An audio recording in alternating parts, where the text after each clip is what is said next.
Hello everyone, welcome to Magnet Brains. Myself Prateek Karn स्वागत करता हूं आपका अपने यूट्यूब चैनल मैग्नेट ब्रेन्स पर, जहां पर आपको मिलता है क्वालिटी कंटेंट, क्वालिटी एजुकेशन, वो भी बिल्कुल फ्री ऑफ कॉस्ट। ठीक है, तो चलिए क्लास 11th का बहुत शानदार चैप्टर ग्रेविटेशन, और आज हम कर रहे हैं इस चैप्टर की शुरुआत। ठीक है, लेकर के आ गए हैं आपके लिए इसका इंट्रोडक्शन वीडियो। काफी बच्चे मैंने ऐसे देखे हैं जो ऐसा करते हैं कि क्लास 11th में रहते हुए सोचते हैं कि यार प्रॉपर्टीज ऑफ बल्क मैटर भारी चैप्टर है, उसको पढ़ लेंगे, ऑसिलेशन भारी चैप्टर है, उसको पढ़ लेंगे, ग्रेविटेशन हल्का चैप्टर है, उसको देखते रहेंगे आराम से, और वो उसको पढ़ना स्टार्ट करते हैं एग्जाम से कुछ दिन पहले। कोई दिक्कत वाली बात नहीं है, अगर आप भी एग्जाम से कुछ दिन पहले ही पढ़ रहे हैं तो भी कोई दिक्कत वाली बात नहीं है। आपके पास सोर्सेज जो है वो स्ट्रांग होने चाहिए। मैं आपको ये बता रहा हूं कि इस चैप्टर की इंपॉर्टेंस कितनी ज्यादा है, इतनी ज्यादा है कि आपको स्मार्ट वर्क करना सिखाता है। आप इसको अगर स्मार्टली पढ़ेंगे ना तो कम टॉपिक्स आपको ज्यादा मार्क्स देकर के जाएंगे, और ये कंपटीशन में भी इक्वली इंपॉर्टेंट होता है। ठीक है, तो बिना समय लगाए जल्दी से जल्दी स्टार्ट करते हैं ये वाला चैप्टर। ठीक है, आ गया है इसका पहला ही पॉइंट, इंट्रोडक्शन है, तो ग्रेविटेशन के बारे में ही बातचीत होनी है। मैं हमेशा ऐसा करता हूं कि जो भी गड़बड़ियां आप क्लास 9th में करते हैं ना, उसका खामियाजा आपको भुगतना पड़ता है क्लास 11th के अंदर, as far as physics is concern. ठीक है, और जो गलतियां आप 12th में, आप 10th में करेंगे, उसका खामियाजा आपको 12th में भुगतना पड़ जाता है। तो द थिंग इज दिस कि मैं ऐसा बिल्कुल नहीं मान रहा हूं कि आपने 9th में बहुत अच्छे से पढ़ाई कर ली है। ठीक है, बिकॉज 9th में इसी नाम का चैप्टर था, यही चैप्टर था ग्रेविटेशन। यहां पर उसी के कॉन्सेप्ट्स को एडवांस कर दिया गया है। But the thing is this कि मैं आपको पूरा तरीके से, पूरा कॉन्सेप्ट वाइज, पूरा पॉइंट वाइज लेते हुए चलूंगा। मतलब 9th की गलतियां भी साफ हो जाएंगी और 11th का कंटेंट जो है वो तो डिलीवर हो ही जाएगा। ठीक है, तो आ जाए, पहले जरा देख लिया जाए इस टर्म को, ग्रेविटेशन के टर्म को। ठीक है, अच्छा, कुछ चीजें होती हैं जहां पे बच्चे यहां पे बहुत ज्यादा कंफ्यूज होते हैं। मैं आपको पहले उन टर्म्स के बारे में जो है जानकारी दे देता हूं, उसके बाद फिर कहानी को आगे बढ़ाऊंगा। ठीक है, काफी लोग ना पहले तो कंफ्यूज होते हैं कि सर ये जो ग्रेविटेशन है ये क्या होता है, तो ये तो आपको समझ में आ ही जाएगा, इसमें कोई दो राय नहीं है। ठीक है, ग्रेविटेशन की तो बात आपसे करनी ही है। दूसरा जो पॉइंट आता है वो कहते हैं सर ग्रेविटेशन तो हो गया, लेकिन ग्रेविटी क्या होता है, तो बेटा ग्रेविटी भी बता दिया जाएगा। ठीक है, but the thing is this कि मैंने आपको इसको अलग अलग लिख के क्यों बताया है, बिकॉज काफी लोग सोचते हैं कि यार ग्रेविटेशन ग्रेविटी एक ही बात है। देखो वैसे क्या होता है, आपका कहना गलत नहीं है, but the thing is that कि जो सबसे बारीक डिफरेंस है इन दोनों के बीच में वो समझ में आएगा टॉपिक पे कूदने के बाद ही। ठीक है, तो ग्रेविटेशन पे आपने को महारत हासिल करनी है, उसके बाद ग्रेविटी समझना है, उसके बाद एक बहुत ही शानदार सा term acceleration due to gravity. क्या है भाई साहब, एक्सेलरेशन ड्यू टू ग्रेविटी क्या होगा, जरा इस पर बात करनी है। और आखिरी एक बहुत ही इंपॉर्टेंट टर्म जो होता है वो होता है universal gravitational constant.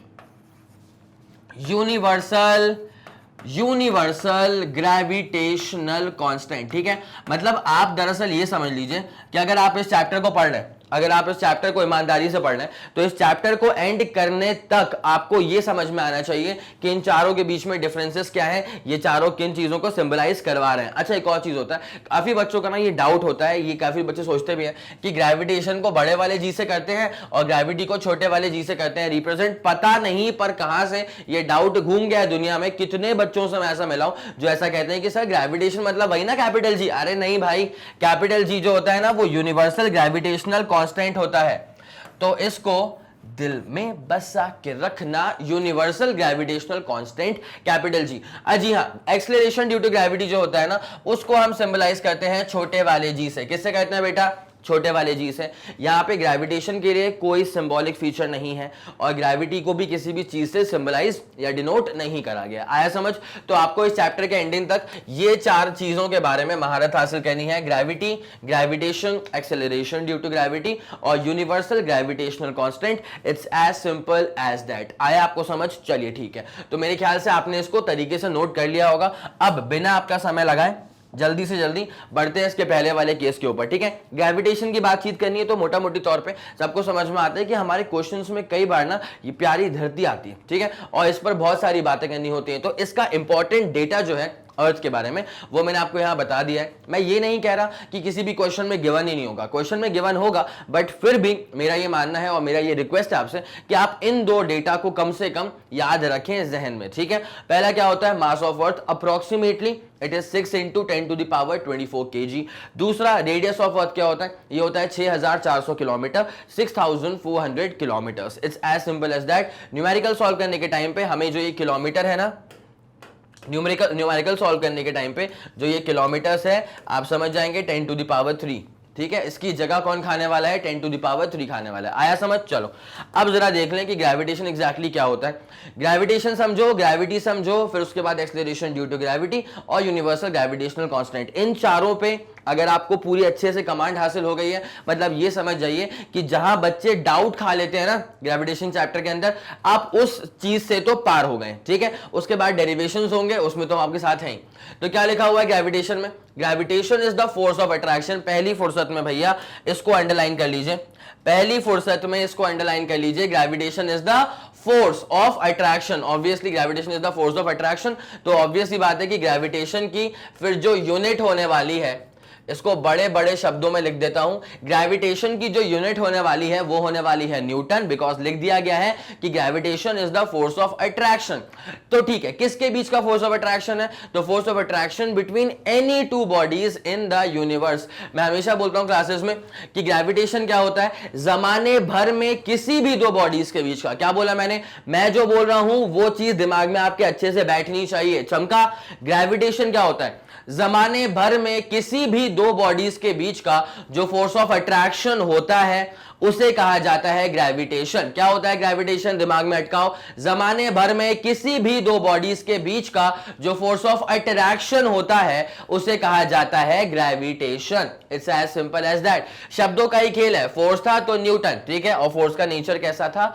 Attraction between any two bodies in the universe, ठीक है, ओके।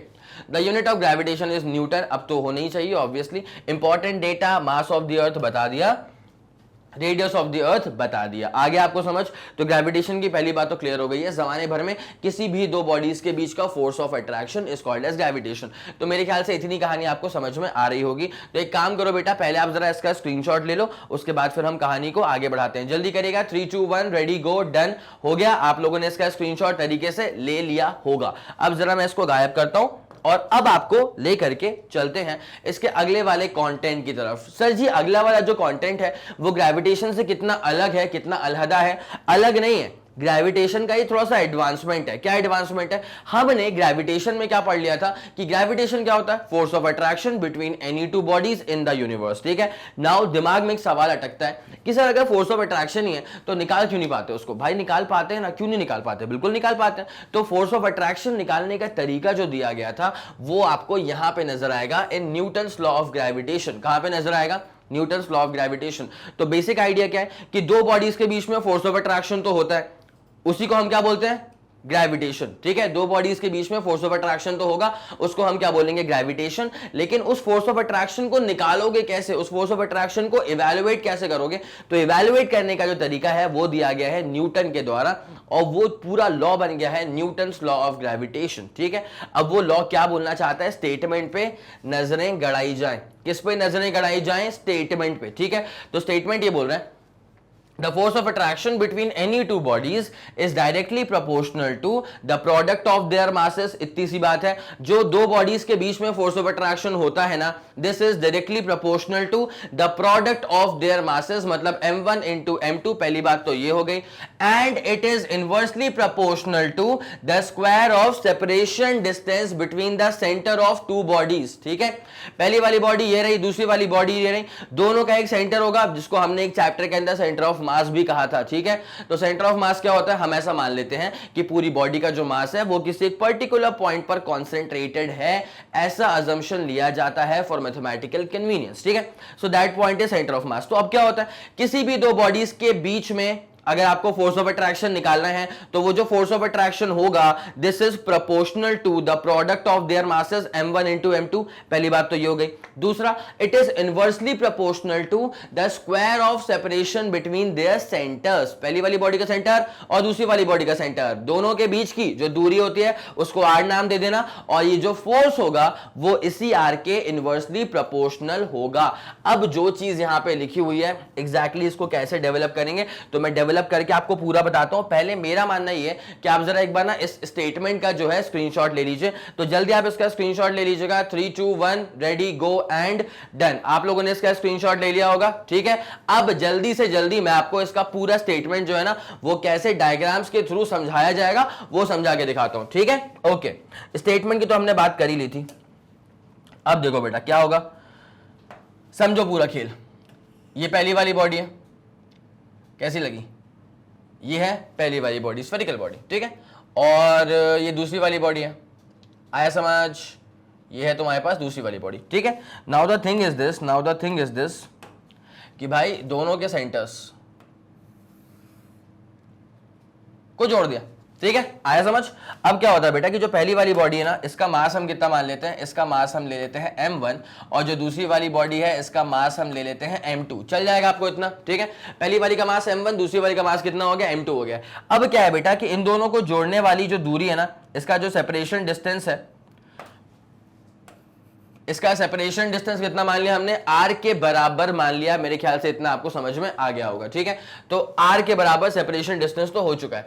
अब इन दोनों के बीच में क्या होगा, फोर्स ऑफ अट्रैक्शन काम करेगा, वही तो होता है ग्रेविटेशन। ग्रेविटेशन क्या बोलता है, जमाने भर में किसी भी दो बॉडीज के बीच में एक फोर्स ऑफ अट्रैक्शन काम करता है, and that force of attraction itself is called as gravitation, ठीक है। मतलब ऐसा मान लो कि स्मार्ट वॉच और ये स्टाइलस, इनके बीच में भी क्या है, एक फोर्स ऑफ अट्रैक्शन है, but the thing is that कि वो अट्रैक्ट कर नहीं पा रहे हैं, बिकॉज स्मार्ट वॉच एक ऐसे बॉडी में अटैच्ड है जो बॉडी एक इनर्शिया क्रिएट कर रही है, बॉडी को ये स्मार्ट वॉच को मूव करने नहीं दे रही है, ठीक है। Now the thing is this, force of attraction तो होता है किसी भी दो बॉडीज के बीच में, यहां पर भी होगा फोर्स ऑफ अट्रैक्शन। तो F is the force of attraction, F is the force of attraction between two bodies, F is the force of attraction between two bodies, और इसी फोर्स ऑफ अट्रैक्शन को ग्रेविटेशन कहा जाता है, ठीक है। और इसी फोर्स ऑफ अट्रैक्शन को ग्रेविटेशन कहा जाता है। तो मेरे ख्याल में इतनी पूरी बात तो आपको क्लियर हो रही होगी, ठीक है। अब जरा गौर करें, यहां पर जो ये फोर्स ऑफ अट्रैक्शन होता है ना, न्यूटन के स्टेटमेंट के हिसाब से, न्यूटन के लॉ के हिसाब से, ये जो अट्रैक्शन होता है, this is basically proportional to the product of the masses of both the bodies. ये हो गया पहला स्टेटमेंट। तो भैया इसको जरा डब्बे में डाल लेना और दिल, अरे रे ये तो पूरी पट्टी बन गई यार, आ जाओ आ जाओ आ जाओ, इसको जरा दिल में बसा के रखना। ये बन गई तुम्हारे पास पहली इक्वेशन। क्या बन गई बेटा, ये बन गई तुम्हारे पास फर्स्ट इक्वेशन। और दूसरी बात क्या आती है यहाँ पे, दूसरी सबसे खास बात यहाँ पे क्या आएगी बेटा कि ये जो फोर्स ऑफ अट्रैक्शन होता है ना, ये फोर्स ऑफ अट्रैक्शन जो होता है, this is inversely proportional to square of separation distance between them, ठीक है। तो ये भी एक बहुत ही तगड़ी सी इक्वेशन जो है बन चुकी है, ठीक है। ये बन गया हमारे पास इक्वेशन नंबर 2। मेरे ख्याल में आपको ये दो चीजें अच्छे से क्लियर हो रही होंगी। तो पहली चीज क्या थी बेटा, ग्रेविटेशन क्या होता है जमाने भर में, ये मैंने बोला है बहुत बार, और इसको बोलने से क्या होगा, तुम सुनोगे इसको बार बार, तुम्हारे दिमाग में जाएगी ये चीज, उसके बाद तुम कभी गलती नहीं करोगे ग्रेविटेशन और ग्रेविटी को समझने में, ठीक है। तो क्या होता है, force of attraction between any two bodies in the entire universe is called as gravitation. अब वो फोर्स ऑफ अट्रैक्शन कैसे इवैल्यूएट किया जाएगा, तो न्यूटन्स लॉ ऑफ ग्रेविटेशन के अंदर उस फोर्स को इवैल्यूएट करने का ही तरीका आपको बताया गया है। तो F proportional to m1 m2, F inversely proportional to r का स्क्वायर। अब क्या होगा बेटा, now F is proportional to m1 m2 था, it was inversely proportional to r का स्क्वायर था, ठीक है। अब जैसे आप कहानी को यहां से आगे बढ़ाएंगे ना, तो आपको समझ में आता है कि अच्छा बेटा F इज इक्वल टू, जैसे आप यहां पे इक्वल टू लगाएंगे तो प्रोपोर्शनैलिटी का सिंबल हटेगा, इक्वल टू आएगा, तो यहां पे इसके साथ आ जाएगा प्रोपोर्शनैलिटी कांस्टेंट। ऐसा हमेशा होता है, जब भी आप कभी प्रोपोर्शनैलिटी के सिंबल को रिमूव करते हैं तो वहां पे इक्वल टू आ जाता है, और उसके बाद आ जाता है एक प्रोपोर्शनैलिटी कांस्टेंट। तो m1 m2 by are square तो रहेगा, इसको तो कोई नहीं रोक रहा, लेकिन इसके साथ चिपक के आ जाएगा कैपिटल G, जिसका मतलब होता है universal gravitational constant, which is basically occupying the space of a proportionality constant, ठीक है। चलिए बहुत बढ़िया बेटा, यहां से एक बहुत शानदार बात जो है आपको सीखने को मिल गई होगी कि भैया ये जो कैपिटल G के बारे में हम बात करते हैं ना, this capital G is nothing, this capital G is nothing but universal gravitational constant. आ गया आपको समझ में कि नहीं आ गया? तो यहां पे जो कैपिटल G की बातचीत हो रही है, जरा उसके बारे में मैं लिख भी देता हूं। तो ये तो फोर्स ऑफ अट्रैक्शन हो गया बेटा, ये क्या हो गया, फोर्स ऑफ अट्रैक्शन। तो जब पहली वाली बॉडी, दूसरी वाली बॉडी, पहली वाली का मास m1, दूसरी वाली का मास m2, सेपरेशन डिस्टेंस r के बराबर, तो यहां पर इन दोनों के बीच में जो फोर्स ऑफ अट्रैक्शन काम करेगा उसे कहा तो जाएगा ग्रेविटेशन, लेकिन उस फोर्स को इवैल्यूएट कैसे करोगे? F is equal to G m1 m2 by R का square, it's as simple as that. यहां पे एक बात समझिए, जो जी है ना, this is universal gravitational constant, ये बस एक कांस्टेंट है, so this is universal gravitational constant. और इस यूनिवर्सल ग्रेविटेशनल कांस्टेंट की वैल्यू किसके बराबर आएगी? ठीक है, तो मैं आपको इसकी वैल्यू भी बता देता हूं। यूनिवर्सल ग्रेविटेशनल कांस्टेंट की जो वैल्यू होती है ना बेटा, ये होती है 6.67।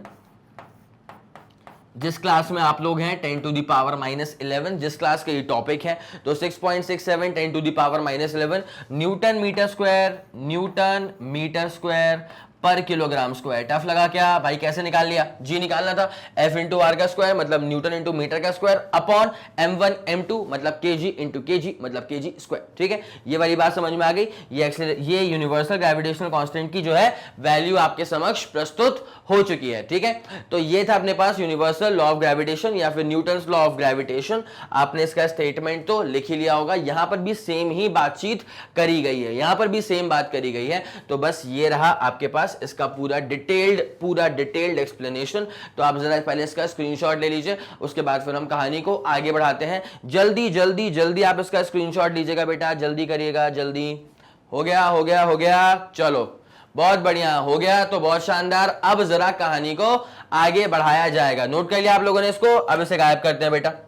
तो यहां पर जो चीजें लिखी हुई थी मैंने आपको पूरा बता के रख दिया है। ठीक है, अच्छा यहीं पर क्या होता है ना, कभी कभी सवाल जो है वो हल्का सा डेरिवेशन में, कभी कभी किसी बुक में डेरिवेशन हल्का सा घुमा करके लिखा होता है, तो वो एग्जैक्टली कैसा लिखा होगा वो भी मैं आपको एक बार यहां पे बता देता हूं, तो आपको पूरा क्लियर हो जाएगा। देखो, पहली वाली बॉडी और ये है दूसरी वाली बॉडी। ठीक है, तो अपन एक काम करते हैं, पहली वाली बॉडी को अब से हम ए नाम दे देते हैं और दूसरी वाली बॉडी को बी नाम दे देते हैं। चलेगा आप लोग को इतना? अच्छा जी, होता क्या पता है, ए वाली बॉडी बी वाली बॉडी को अट्रैक्ट कर रही है, और जब ए वाली बॉडी बी वाली बॉडी को अपनी तरफ खींच रही है तो बी वाली बॉडी भी ए वाली बॉडी को अपनी तरफ खींच रही होगी। ठीक है, आया समझ की नहीं आया? अगर ए वाली बॉडी बी वाली बॉडी को अपनी तरफ खींच रही है तो बी वाली बॉडी भी ए वाली बॉडी को अपनी तरफ खींच रही होगी। अब उन फोर्सेस को आप कैसे लिखेंगे बेटा, तो मैं आपको पूरा तरीका जो है ना वो दिखा देता हूं। देखो,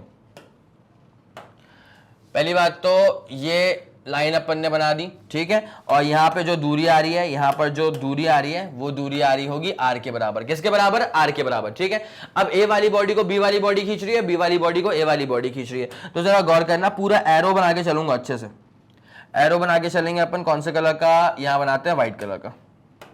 सुनना, अगर मैंने एक एरो ऐसे बना दिया, इसका मतलब पता है क्या होता है? इसका मतलब यह है कि ए वाली बॉडी को बी वाली बॉडी खींच रही है अपनी तरफ। ठीक है, और अगर मैंने एक एरो ऐसा बना दिया, इसका मतलब क्या होता है? इसका मतलब होता है कि बी वाली बॉडी खींच के आ रही है ए वाली बॉडी की तरफ। ठीक है, तो आप इन टर्म्स को लिखेंगे कैसे, तो जरा गौर करिए, ध्यान दीजिएगा अच्छे से। यहां पे जो मैंने ये लिखा है ना फोर्स, ये है फोर्स किसके ऊपर लग रहा है? ए के ऊपर लग रहा है। किसके ऊपर लग रहा है? ए के ऊपर। कौन लगा रहा है? बी लगा रहा है, तो एफ ए बी। उसके बाद यहां पे अगर आप गौर करें तो बी वाली बॉडी यहां खींच रही है, इसका मतलब क्या हो जाएगा? ये हो जाएगा फोर्स। किस पे लग रहा है? बी पे लग रहा है। कौन लगा रहा है? ए वाली बॉडी लगा रही है, तो ये हो जाएगा एफ बी ए। आपको ये वाली पूरी कहानी समझ में आ गई? तो एफ ए बी का मतलब क्या होता है बेटा? Force on A due to B. ठीक है, force on A due to B. और एफ बी ए का मतलब क्या होता है? Force on B due to A. आ गया समझ? पक्का आ गया समझ? तो मेरा मानना यह है कि कुछ बच्चे ना अगर ऐसा करें कि इन डिनोशंस को कमेंट सेक्शन के अंदर लिख दें, तो उससे फायदा क्या होता है कि जब कोई बाद में आकर के वीडियो देखता है ना, तो उसको समझ में आता है कि अच्छा जी, ये जो डिनोशंस यूज करे गए हैं ये किन किन पर्टिकुलर फोर्सेस के लिए यूज करे गए हैं। ठीक है, अब जरा गौर करें, मैं इसको एक बार लिख देता हूं। एफ ए बी का मतलब क्या हो जाएगा? फोर्स ऑन ए, बट किसकी वजह से? Due to B. Force on A due to B. और एफ बी ए का मतलब क्या हो जाएगा? एफ बी ए का मतलब क्या हो जाएगा? इसका मतलब हो जाएगा फोर्स ऑन बी। किसके ऊपर फोर्स है? बी के ऊपर फोर्स है, तो force on B due to A. ये वाली बात आपको समझ में आ गई है? पक्का आ गई समझ में? तो इसको जरा डब्बे में डाल देना। अरे रे, डब्बा नहीं, पूरी पट्टी बन जाती है। इसको जरा डब्बे में डाल देना। इसका मतलब क्या हो गया? ये टर्म्स आपको क्लियर हो चुके हैं। ठीक है, अब जरा ना न्यूटन के थर्ड लॉ के हिसाब से अगर चला जाए तो होता क्या है बेटा? जितना फोर्स ए वाली बॉडी पर बी वाली बॉडी लगा रही है, उतना ही फोर्स बी वाली बॉडी पर ए वाली बॉडी भी लगा रही है। ठीक है, तो इसको भी मैं यहां पे लिख देता हूं। Force on A due to B, जितना फोर्स ए पर है बी की वजह से, एग्जैक्टली उतना ही फोर्स बी पर है ए की वजह से। तो ये दोनों फोर्सेस एग्जैक्टली बराबर हैं, जितना फोर्स ए पर है बी की वजह से उतना ही फोर्स बी पर भी होगा ए की वजह से, but they will be acting in the opposite direction. आपको दिखाई दे रहा होगा ए वाली बॉडी यहां खिंच रही है राइट हैंड साइड, लेकिन बी वाली बॉडी यहां खिंच रही है, that is left hand side. It's as simple as that. मेरे ख्याल में इतना पूरा फंडा आपको और अच्छे से क्लियर हो गया होगा। तो कई बार क्या होता है डेरिवेशंस में आपको ये भी चीज जो है ना वो दिखाई दे देगी। तो ये जो लिखा गया है ना, ये लिखा गया है बेटा according to Newton's third law, ठीक है। ये लिखा गया है according to Newton's third law. तो this is in accordance with Newton's third law. This is in accordance with Newton's third law. मेरे ख्याल में इतनी पूरी कहानी आपको अच्छे से क्लियर हो गई होगी। तो आप एक काम करें, जरा आप एक बार इसका स्क्रीनशॉट ले लें, ठीक है, और उसके बाद फिर अपन कहानी को जो है आगे बढ़ाते हैं। जल्दी करेगा बेटा, जल्दी करेगा। 3 2 1 रेडी गो एंड डन। हो गया, बहुत शानदार। इसको भी आप लोगों ने तरीके से नोट कर लिया होगा, ठीक है। अब जरा इसको भी गायब किया जाए, और कहानी को यहां से आगे लेके चलते हैं। स्टेटमेंट पूरा बना दिया, डायग्राम पूरा बना दिया, दो तरह से बता दिया, ठीक है। लेक्चर्स की आपको लेंथ थोड़ी सी लंबी लग सकती है, बट वो सिर्फ इसलिए होता है क्योंकि मैं टॉपिक को बहुत ज्यादा डिटेल में लेकर के जा रहा हूं। चलिए अब बिना समय लगाए जल्दी कूदते हैं इसके अगले वाले कंटेंट की तरफ, ठीक है। नेक्स्ट कंटेंट क्या आ चुका है हमारे पास अभी? ग्रेविटी, ठीक है।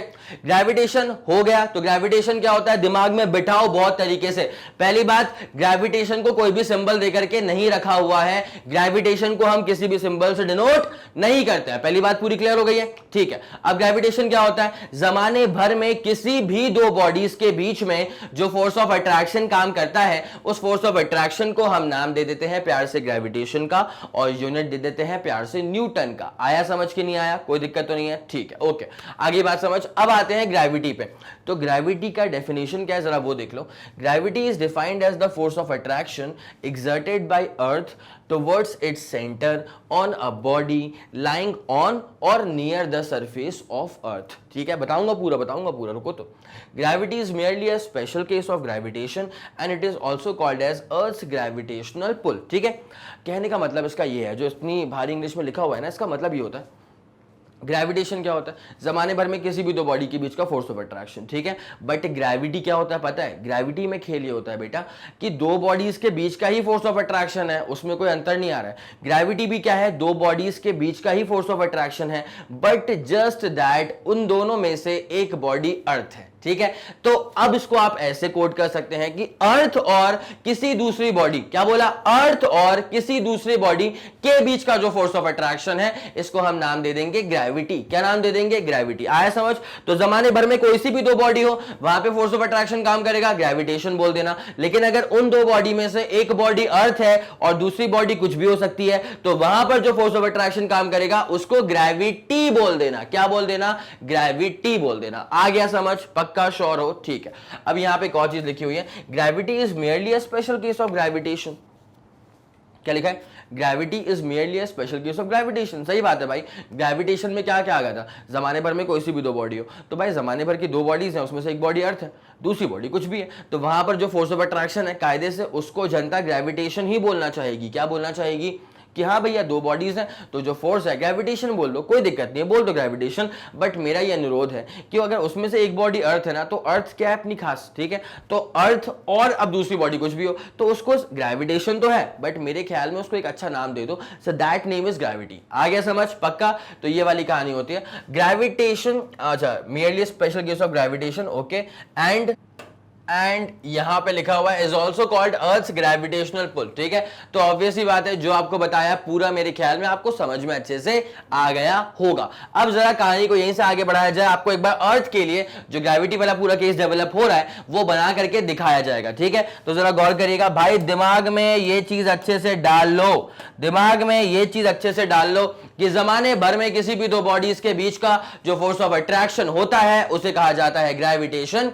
लेकिन अगर उन दोनों में से कोई एक बॉडी अगर अर्थ बन गई और दूसरी बॉडी कुछ भी हो, उससे अपने को मतलब नहीं है, ठीक है। लेकिन अगर एक बॉडी अर्थ बन गई है तो भैया वहां पर जो फोर्स ऑफ अट्रैक्शन काम करेगा उसे हम कह देंगे सिर्फ ग्रेविटी। क्या कहेंगे? सिर्फ ग्रेविटी। जरा गौर फरमाइएगा, ये मान लीजिए ये धरती है, ठीक है, ध्यान दीजिए ध्यान दीजिए ध्यान दीजिए। ओके, मान लो ये हमारे पास धरती है, ठीक है। Now the thing is this कि यहां पर ना, जैसे मान लो बेटा कि यहां पर एक बॉडी है छोटी सी, एक छोटी सी बॉडी ले लेते हैं अपन यहां पे, ठीक है। तो इन दोनों में अंतर क्या है बेटा? जो ये अर्थ है ना, इसका मास अपन क्या ले लेंगे? इसका मास अपन ले लेंगे कैपिटल एम। इसका मास अपन क्या ले लेंगे? कैपिटल एम ले लेंगे। और ये वाली जो बॉडी है ना, इसका मास भी कुछ लेना पड़ेगा, तो इसका मास हम ले लेंगे स्मॉल एम। चलेगा आपको इतना? तो भाई दोनों बॉडी का मास जो है वो अलग अलग है, कैपिटल एम और स्मॉल एम। चलेगा, ठीक है। अब होता क्या है, इन दोनों के जो बीच की दूरियां होती हैं, इन दोनों के जो बीच की दूरियां होती हैं वो दूरियां देखनी पड़ेंगी। तो ये जो दूरी है, ये जो दूरी है, ये जो दूरी है, इन दूरियों को हम नाम दे देंगे रेडियस, ठीक है। और ये रेडियस के बराबर ही है ना, ये रेडियस के बराबर ही तो है, तो इसको हम नाम दे देंगे रेडियस ऑफ अर्थ। कोई दिक्कत वाली बात तो नहीं यहां तक।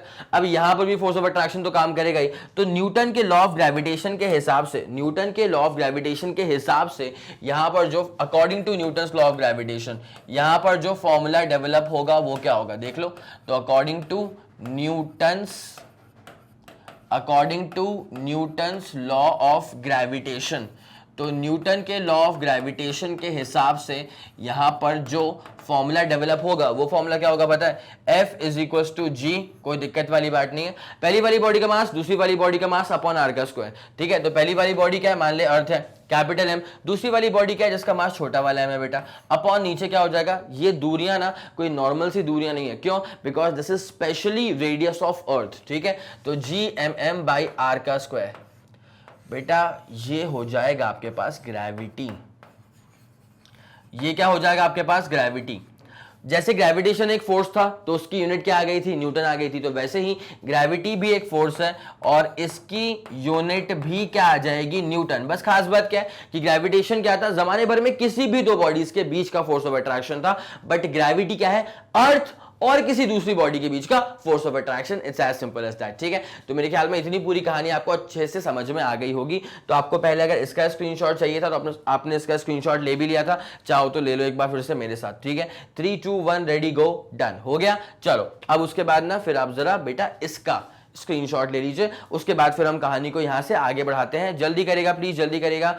3 2 1 रेडी गो एंड डन। हो गया होगा अच्छे से। चलो ठीक है, बहुत बढ़िया। ये वाली चीज पूरी अच्छे से आपको क्लियर हो गई है, ठीक है। अब जरा इसे गायब किया जाएगा और आपको अब लेके चलते हैं इसके अगले वाले कंटेंट की तरफ। ये वाली चीज समझ में आ गई। उसके बाद क्या लिखा है? The force of attraction between any two bodies. क्या लिखा है? The force of attraction between two bodies on the surface of earth, ठीक है। अर्थ के सरफेस पे अगर दो बॉडीज हैं तो वहां पर जो फोर्स ऑफ अट्रैक्शन है उसे ग्रेविटेशन कहेंगे, but the force of attraction between each body and the earth is the force of gravity. अब इस चीज को तो डायग्राम से सपोर्ट करने का अलग ही मजा है।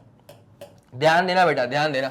ये मान ले अर्थ है, ये मान ले अर्थ है, ठीक है। अब देख यहाँ पे अपन दो बॉडीज को मान लेते हैं कोई सी दो बॉडीज हैं। तो दो बॉडीज लेके चलते हैं अपन ऐसे। Let's take first body as एक second, let's take first body as this body, let's take second body as this body, ठीक है। तो ये हमने क्या मान ली? हमने मान ली है दो बॉडीज, ठीक है। ये कुछ अलग सा तो नहीं लग रहा है आपको? कुछ Mickey mouse Minnie Mouse type की कान तो नहीं लग रहा है इसके अंदर? तो यहाँ पे अपने पास ये दो बॉडीज हो चुकी हैं बेटा। अब क्या होता है जरा गौर करते हुए चलेगा अच्छे से, ठीक है। इन दोनों बॉडीज पर यहाँ पर जो फोर्स ऑफ अट्रैक्शन काम करने वाला है, कौन सा कलर है? ये कलर ले लेते हैं, ठीक है। देखना बेटा, इन दोनों के बीच में जो फोर्स ऑफ अट्रैक्शन काम करेगा ना, इस फोर्स ऑफ अट्रैक्शन को कहा जाएगा ग्रेविटेशन। इस फोर्स ऑफ अट्रैक्शन को कहा जाएगा ग्रेविटेशन, बिकॉज जमाने भर में किसी भी दो बॉडी के बीच का फोर्स ऑफ अट्रैक्शन है, ठीक है। लेकिन अब मेरी बात सुनना बहुत ही प्यार से, बहुत ही इत्मीनान से, ठीक है। एक अलग कलर लेते हैं अपन, ये कलर ले लेते हैं, ठीक है। जरा गौर करो। मान लो अर्थ का सेंटर कहाँ है? अर्थ का सेंटर हमने मान लिया ये, ठीक है। अब क्या होगा पता है भाई? ये वाली बॉडी और अर्थ के सेंटर में यहां पर भी एक फोर्स ऑफ अट्रैक्शन काम करेगा और यहां पर इन दोनों के बीच में भी एक फोर्स ऑफ अट्रैक्शन काम करेगा, ठीक है। तो ये वाला जो फोर्स ऑफ अट्रैक्शन काम कर रहा है ना, इसे कहा जाएगा ग्रेविटी। क्या कहा जाएगा? ग्रेविटी। और इसे भी क्या कहा जाएगा? इसे भी कहा जाएगा ग्रेविटी। क्या आपको ये वाली बात समझ में आ रही है? ठीक है, बिकॉज कोई सी भी दो बॉडी के बीच में जो फोर्स ऑफ अट्रैक्शन काम करता है, किसी भी दो बॉडी के बीच में जो फोर्स ऑफ अट्रैक्शन काम करता है, उसे कहा जाता है ग्रेविटेशन। लेकिन अगर अर्थ और किसी दूसरी बॉडी के बीच में फोर्स ऑफ अट्रैक्शन काम करे तो उसे ग्रेविटी कहा जाता है। आगे समझ? चलो ठीक है, इसे गायब किया जाए। 3 2 1 रेडी गो, डन हो गया बेटा। चलो अब उसके बाद यहां पे क्या लिखा हुआ है? अगला पॉइंट, आखिरी point, the units and dimensions of gravity और weight are the same as those of force. एक बात ना आपको यहां से और समझ में आएगी और बहुत प्यार से समझ में आएगी। किसी बॉडी का वेट क्या होता है पता है? किसी बॉडी का वेट जो है ना, वो दरअसल वो फोर्स होता है जिस फोर्स के साथ अर्थ उस बॉडी को नीचे की तरफ खींच रही होती है। आया समझ? किसी बॉडी का वेट क्या होता है? वेट दरअसल वो फोर्स होता है जिस फोर्स के साथ उस बॉडी को अर्थ खींच रही होती है नीचे की तरफ। और अर्थ अगर कोई फोर्स लगा रही है ना, तो उस फोर्स को ही तो कहा जाता है ग्रेविटी। क्या कहा जाता है? ग्रेविटी। ठीक है, चलो इस बात को आप लोग समझ गए। अब वहां पे कहा गया था यूनिट्स एंड डायमेंशंस, ठीक है। तो भैया unit of gravitation as well as gravity, ये दोनों ही फोर्सेस है ना, तो unit of gravitation and gravity, ये दोनों ही फोर्सेस हैं, तो न्यूटन है। तो unit of gravitation and gravity is Newton.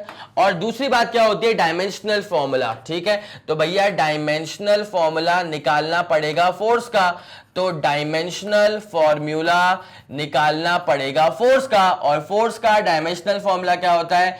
mlt-2। Force का डायमेंशनल फॉर्मूला क्या होता है? mlt-2। It's as simple as that. तो आप चाहें तो उसको भी लिख लीजिएगा। 3 2 1 रेडी गो, डन हो गया। चलो बहुत जबरदस्त, ये वाला पूरा कंटेंट जो था वो आपका क्लियर हो गया होगा मेरे ख्याल से, ग्रेविटी का और ग्रेविटेशन का। चले अब यहां पे क्या आ रहा है? थोड़ी सी थ्योरी वाली बात है कि what is exactly the difference between the gravitation and gravity. तो लिखा हुआ है gravitation is the force of attraction between any two bodies of the universe, वही वाली बात है। वेयर एज ग्रेविटी, ग्रेविटी क्या होती है? Gravity is the earth attraction या अर्थ का gravitational pull on a body lying on the earth या फिर on the surface of earth या फिर अर्थ के सरफेस के आसपास, ठीक है। तो अर्थ और किसी दूसरी बॉडी के बीच में जो फोर्स ऑफ अट्रैक्शन काम करेगा उसे ग्रेविटी बोल दो। अब जो दूसरी बॉडी है वो अर्थ के सरफेस पे भी लाई कर सकती है या अर्थ के सरफेस के आसपास लाई कर सकती है, बस इतनी छोटी सी बात है। समझ गया आप इस बात को? उसके बाद क्या लिखा है? The direction of gravitational force on body A due to body B is along AB, okay, whereas the direction of force on gravity on a body is along the line joining the body and the center of earth and is always directed towards the center of earth। ये जो बड़ी प्यारी सी बात है, ये जो बड़ी प्यारी सी बात है, ये मैं आपको एक बार ना तरीके से क्लियर करके बता देता हूँ, ठीक है। यहाँ पे कोई बहुत ऐसे अलग सी बात नहीं करी गई है।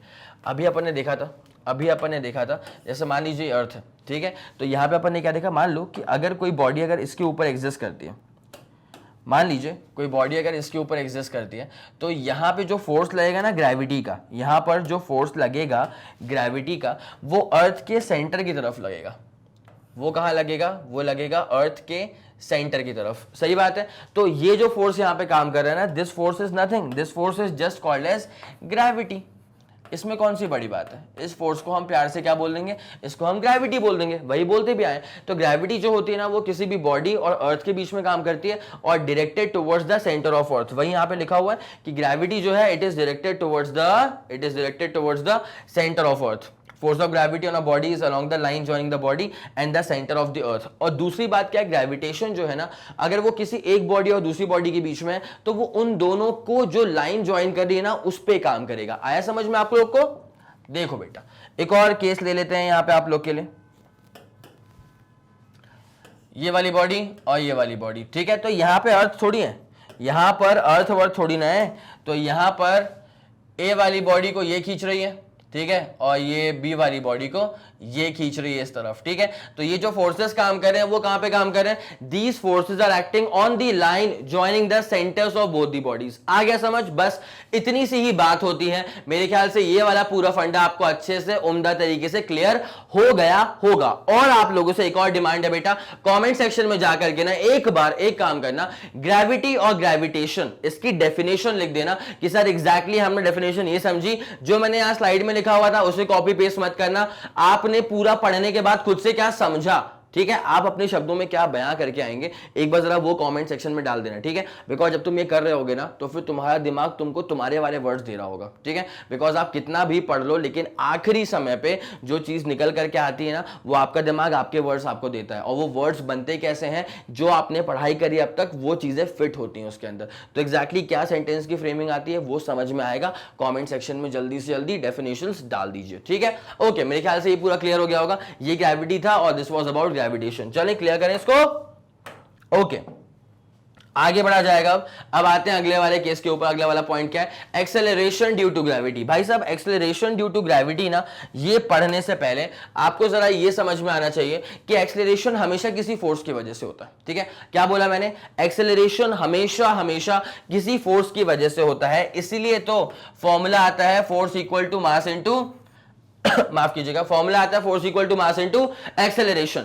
अगर कभी किसी बॉडी में आपने अगर फोर्स अप्लाई कर दिया, अगर किसी बॉडी जिसका मास m है, अगर आपने उस बॉडी पर फोर्स F अप्लाई कर दिया तो जाकर के उस बॉडी के अंदर क्या प्रोड्यूस होगा, एक्सेलरेशन। तो किसी भी बॉडी में एक्सेलरेशन प्रोड्यूस करवाने के लिए सबसे इंपॉर्टेंट क्या है, उस बॉडी के ऊपर फोर्स को अप्लाई करना। किसको अप्लाई करना, उस बॉडी के ऊपर फोर्स को अप्लाई करना। नाउ जिस बॉडी पे फोर्स अप्लाई करते हैं उस बॉडी का मास लेते हैं, ठीक है।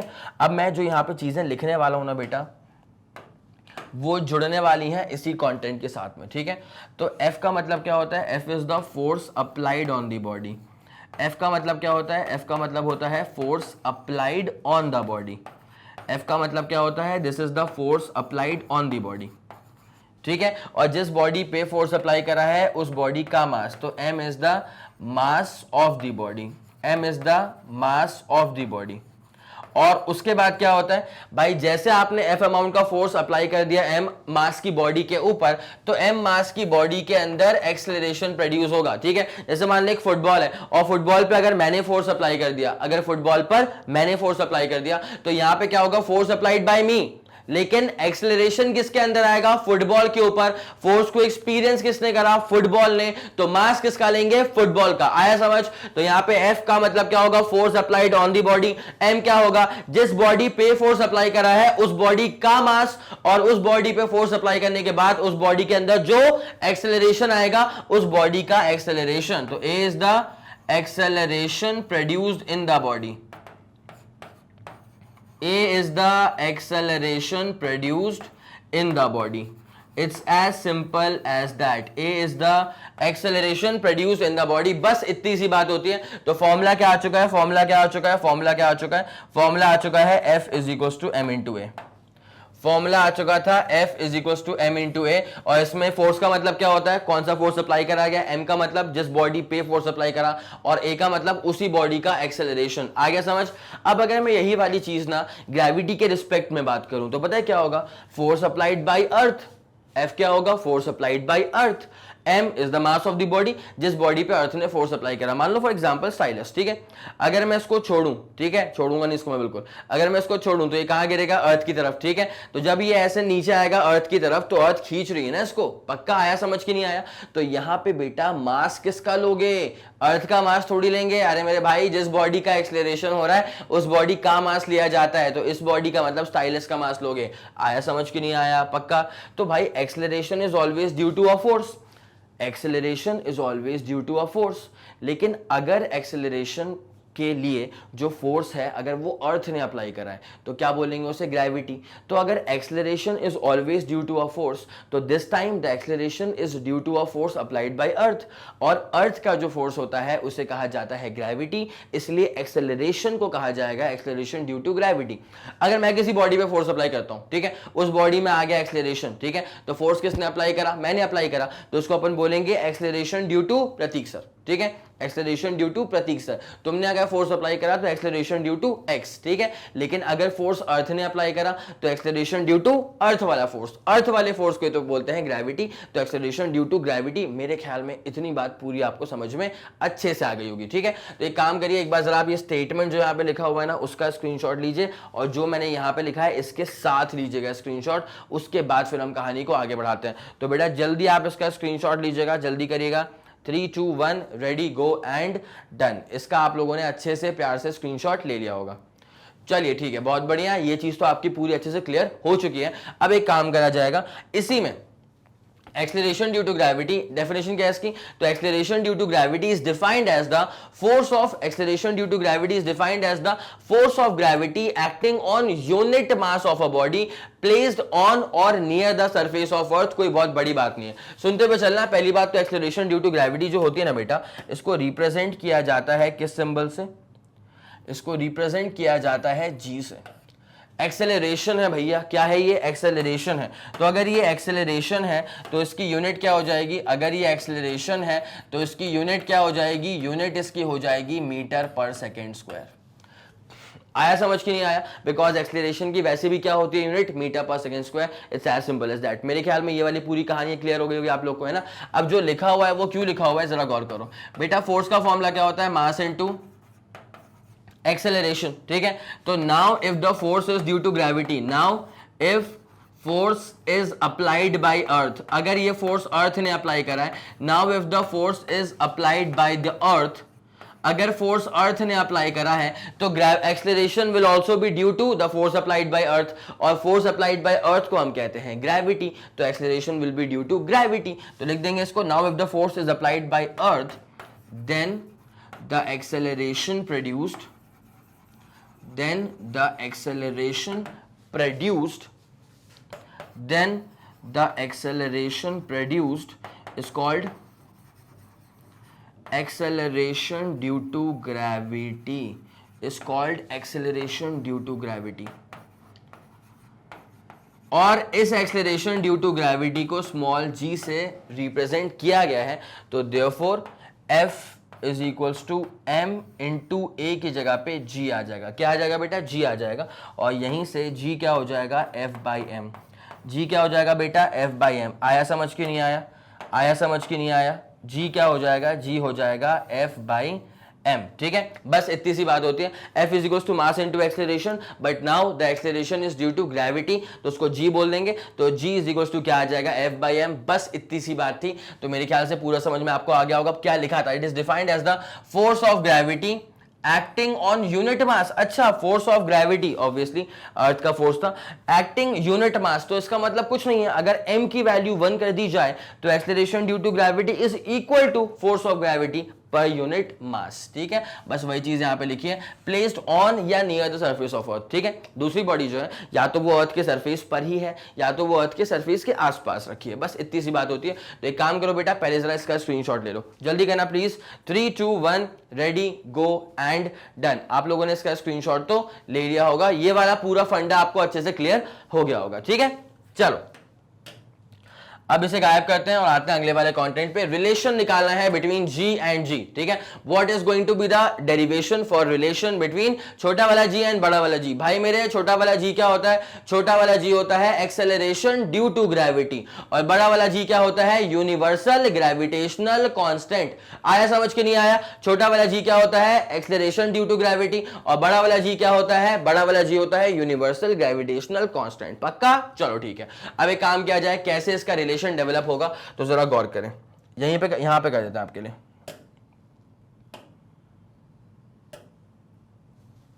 ये लो बेटा, ये मान लिया ये हमारे पास अर्थ है, ये हमने क्या मान लिया हमने? ये हमने अर्थ मान लिया, ठीक है? अर्थ का जो पूरा मास होता है वो उसके सेंटर पर होता है कॉन्सेंट्रेटेड, ठीक है? उसके सेंटर पर होता है कॉन्सेंट्रेटेड। ये हमने अजम्पशन लेके रखा है सेंटर ऑफ मास वाला फंडा। तो दिस इज प्यारी सी अर्थ, दिस इज अर्थ। मेरे ख्याल में यहां तक तो कोई दिक्कत आपको नहीं आ रही होगी, ठीक है? अब क्या होता है बेटा कि एक छोटी सी बॉडी और ले लो, एक छोटी सी बॉडी और ले लो, जिसको हम यहां पे प्लेस कर देंगे। इस छोटी सी बॉडी को हमने कहां प्लेस कर दिया? छोटी सी बॉडी को हमने यहां पर प्लेस कर दिया है। अब आपको एक बात पूरी अच्छे से पता होनी चाहिए, आपको एक बात पूरी अच्छे से पता होनी चाहिए कि अर्थ के सेंटर से लेकर के इस पॉइंट की दूरी या इसके सेंटर की दूरी, या चलो इस पॉइंट अप्रोक्सीमेटली वही ले लेते हैं, ठीक है? ये जो दूरियां हैं ये किसके बराबर है बेटा? ये दूरियां किसके बराबर होंगी? ये दूरियां होंगी r के बराबर। किसके बराबर होंगी ये दूरियां? ये दूरियां होंगी r के बराबर। किसके बराबर? r के बराबर। Now the thing is this कि अर्थ का जो मास है अर्थ का जो मास है वो क्या लेके चलेंगे, वो अपन लेके चलेंगे कैपिटल एम। तो अर्थ का मास अपन लेके चलेंगे कैपिटल एम, और यहाँ पे जो ये छोटी वाली बॉडी आपने यहाँ पे प्लेस कर दी है ना, इस छोटी वाली बॉडी का जो मास है वो हम ले लेंगे छोटा वाला एम। क्या ले लेंगे बेटा, छोटा वाला एम, ठीक है। Now the thing is this कि इन दोनों के बीच में एक फोर्स ऑफ अट्रैक्शन तो काम करेगा, ऑब्वियसली काम करेगा। अच्छा, जमाने भर में किसी भी दो बॉडी के बीच में जो अट्रैक्शन वाला फोर्स काम करेगा उसको हम ग्रेविटेशन बोल देते हैं, कोई दिक्कत वाली बात नहीं है। बट इसमें से एक बॉडी अर्थ बन गई ना, ठीक है। अब एक बॉडी अर्थ है, अब दूसरी बॉडी कुछ भी है, तो यहां पर जो फोर्स ऑफ अट्रैक्शन काम करेगा उसको प्यार से ग्रेविटी बोल दो। क्या बोल दो, ग्रेविटी बोल दो, इतनी सी बात है बस, ठीक है।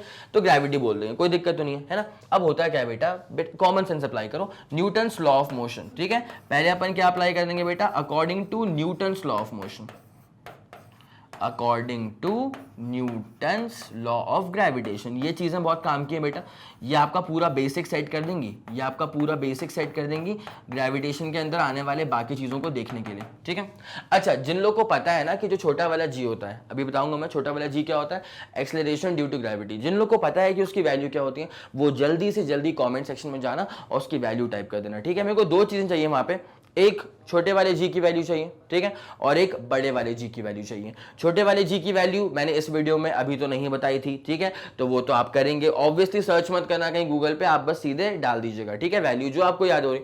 और उसके बाद कैपिटल जी की वैल्यू मैंने इस वीडियो में बता के रखी थी, लेकिन वो सर्च मत करना, पीछे वीडियो को मत लेके जाना, खुद तुम्हारे दिमाग में क्या रिटेन हुआ वो डाल देना, सही हुआ तो सही, गलत हुआ तो गलत, कोई दिक्कत वाली बात नहीं है, ठीक है। Okay, according to Newton's law of gravitation formula क्या बोलता है, F is equals to G, पहली वाली बॉडी का मास दूसरी वाली बॉडी का मास अपॉन आर का स्क्वायर। इसको तो आप भाई सब मानते हैं, ठीक है। Now the thing is this बेटा, इसके बाद कहानी कैसे मोड़ लेगी, कहानी ऐसे मोड़ लेगी, सुनना। यहाँ पे F क्या हो जाएगा, फोर्स ड्यू टू ग्रेविटी, ठीक है, या फोर्स ड्यू टू अर्थ, तो इसको अपन फोर्स ड्यू टू अर्थ बोल देते हैं, force due to the earth on another body, force due to earth on another body. इसमें कोई दिक्कत वाली बात तो नहीं आप लोग को, पक्का। अब उसके बाद क्या होता है, जो कैपिटल एम होता है इसका मतलब होता है मास ऑफ अर्थ।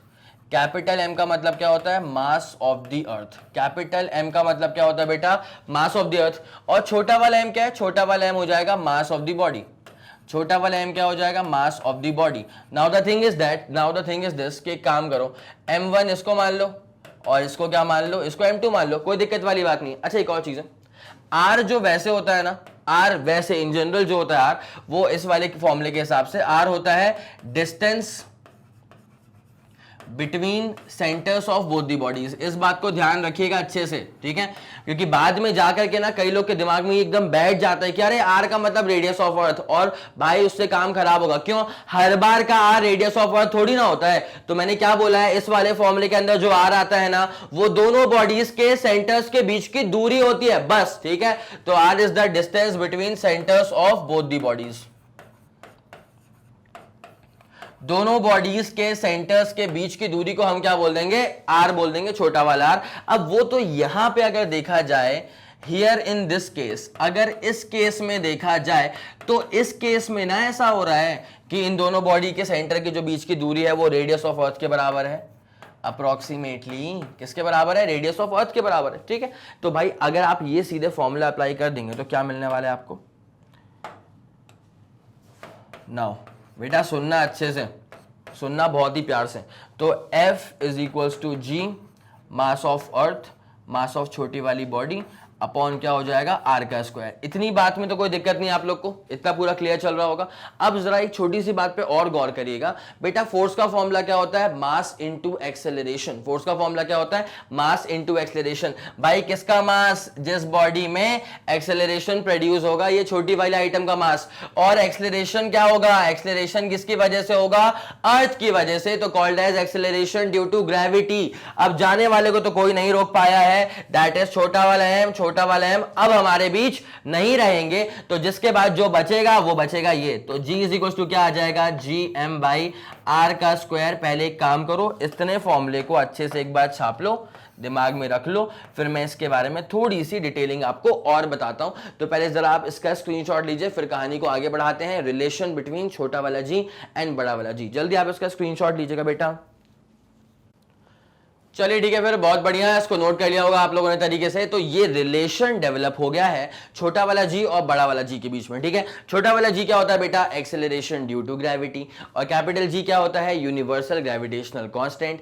इस केस में यहां पे जो एम आ रहा है ये मास ऑफ द अर्थ है, और इस केस में जो आर आ रहा है वो रेडियस ऑफ द अर्थ है। But the thing is this कि कई लोग क्या करते हैं, मैंने आपसे कहा भी था अभी कि कमेंट सेक्शन में जाकर के एक बार छोटे वाले जी की वैल्यू और बड़े वाले जी की वैल्यू डाल दीजिएगा। नाउ अब उसका पर्सपेक्टिव क्या है, सोचो।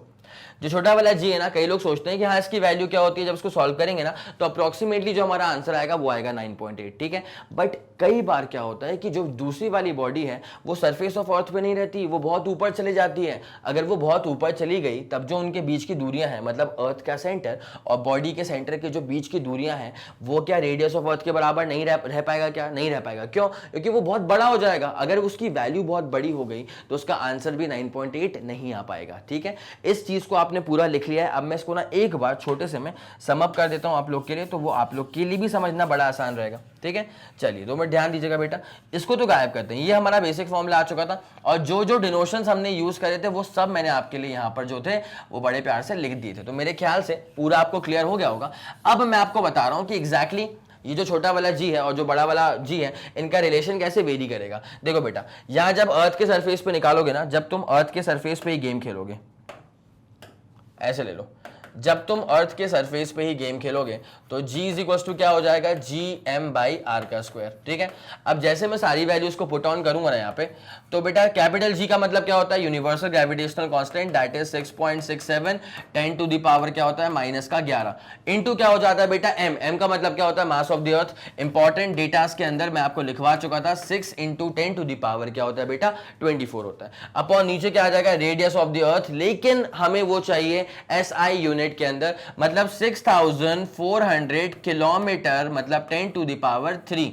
तो ये आ गया r का स्क्वायर करोगे, ठीक है। जब आप इसको पूरा सॉल्व करेंगे ना, तो जो आपका आंसर है वो अप्रोक्सीमेटली आ जाएगा 9.8 मीटर पर सेकेंड स्क्वायर। क्या आ जाएगा बेटा, 9.8 मीटर पर सेकेंड स्क्वायर। लेकिन सबसे प्यारी बात पता है क्या, यहाँ पे जो ये वैल्यू आती है ना, वो आती है सरफेस ऑफ अर्थ पे। कब आती है, सरफेस ऑफ अर्थ पे। मान ले ये स्टाइलस है, ठीक है। अब ये जमीन से ना 1 मीटर ऊपर है। कितना ऊपर है, 1 मीटर ऊपर है। तो मैं अगर बोलूं कि भैया इसकी अर्थ के सेंटर से दूरी क्या होगी, तुम क्या बोलोगे, अच्छा जी 6400 किलोमीटर प्लस 1 मीटर। भाई कोई भी समझदार व्यक्ति 6400 किलोमीटर में अगर 1 मीटर को एक्स्ट्रा ऐड कर देंगे तो कोई बुरा मानेगा क्या, नहीं। क्यों? बिकॉज वो दूरी अप्रोक्सीमेटली क्या है, रेडियस ऑफ अर्थ के बराबर ही है। तो अर्थ के सरफेस पे या उसके आसपास की दूरियों में कोई फर्क नहीं पड़ता। लेकिन अगर मैं किसी बॉडी को 3200 किलोमीटर ऊपर ले जाऊं तो ये दूरी काफी ज्यादा होती है, इसको मैं ऐसे नेग्लिजिबल नहीं मान सकता। तो 6400 किलोमीटर प्लस 3200 किलोमीटर मतलब 9600 किलोमीटर, तो वो डिस्टेंस आपको मेजर करना पड़ेगा,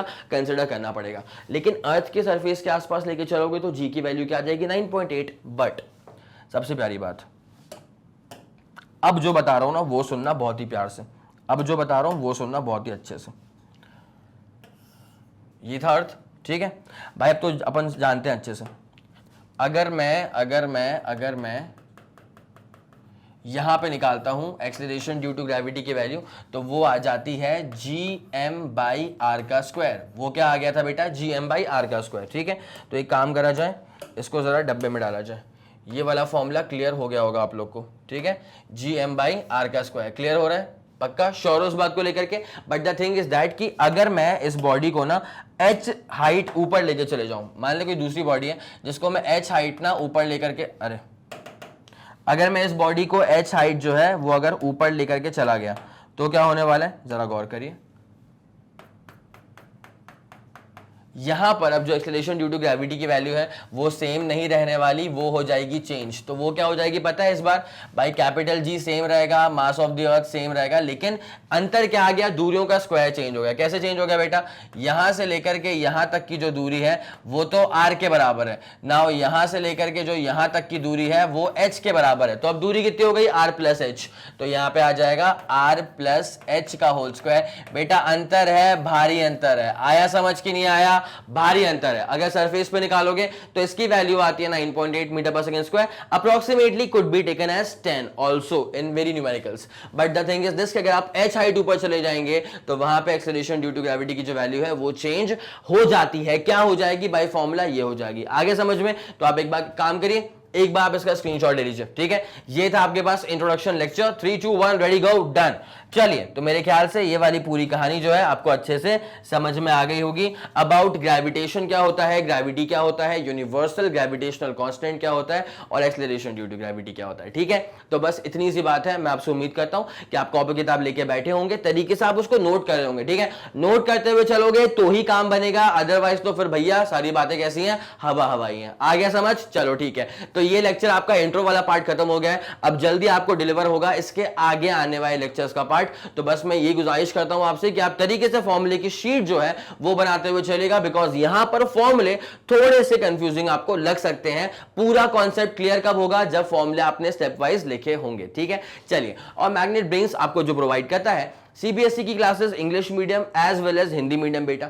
उसके बाद spoken English, CUET, NTSE, olympiad, UP board, Bihar board और एमपी बोर्ड, ठीक है। इसके अलावा कोई भी एडिशनल इंफॉर्मेशन के लिए आप मैग्नेट ब्रेन्स के ऑफिशियल वेबसाइट को विजिट कर सकते हैं, ठीक है। Okay, thank you so much.